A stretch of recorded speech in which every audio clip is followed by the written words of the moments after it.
Okay, so in order to make this, you start off with concentrated sulfuric acid. Now this stuff in and of itself is pretty nasty, but that's not going to work for diamond because diamond is already pure carbon. And so we need something else to be able to attack that carbon. We need some oxygen atoms. And so where I'm going to get that oxygen from is hydrogen peroxide. So I need about 50 mils of hydrogen peroxide. Now I'm going to slowly mix them together. Now this mixing is extremely exothermic, so I have to be pretty careful in doing it. I would stick my thermometer in here to show you how hot it's getting, but it would dissolve the thermometer.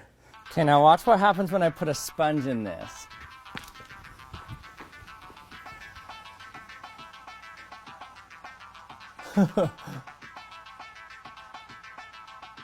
Now it's a completely clear liquid again.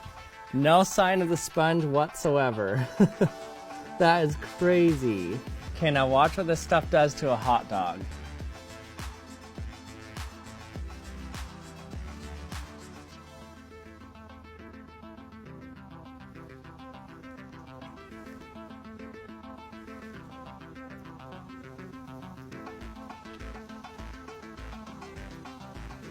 Okay, look at that. It is a clear liquid again.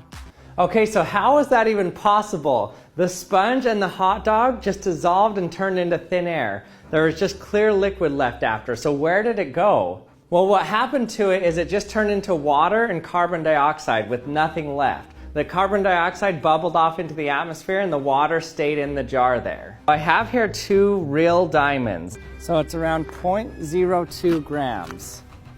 Okay, now let's put it in here. See what happens.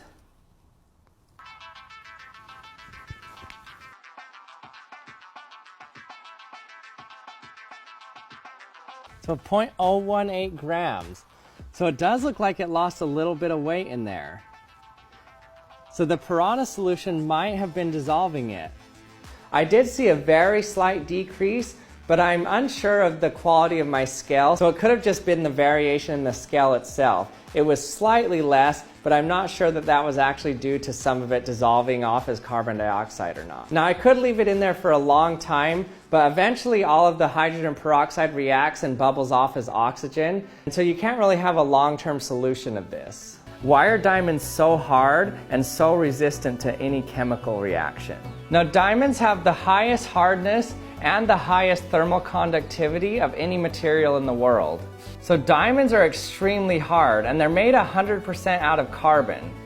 But I have something else here that's made 100% out of carbon that's really soft. So this is called graphite. Graphite is so soft that when you rub it on paper it flakes off, and that's how you use a pencil to write on paper. But with diamond you would have no such luck. So graphite is made out of carbon atoms that are connected to each other in this structure. And they're all bonded to each other like this. So in graphite, each carbon atom has 3 bonds associated with it. So this center one here you can see is bonded to this carbon, this one, and this one. And the way it stacks up is it makes these flat sheets together. So the carbon atoms that are in this sheet and this sheet, they're not really bonded to each other. They're only weakly bonded to each other.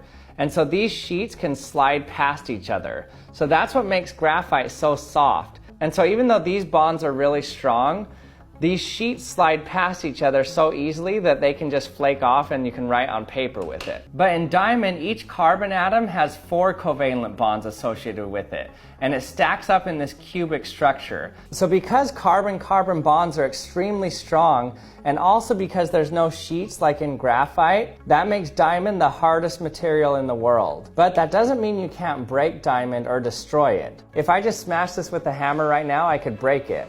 But they are pretty chemically resistant. That's because carbon-carbon bonds are pretty hard to break. And thanks for watching, and I'll see you next time.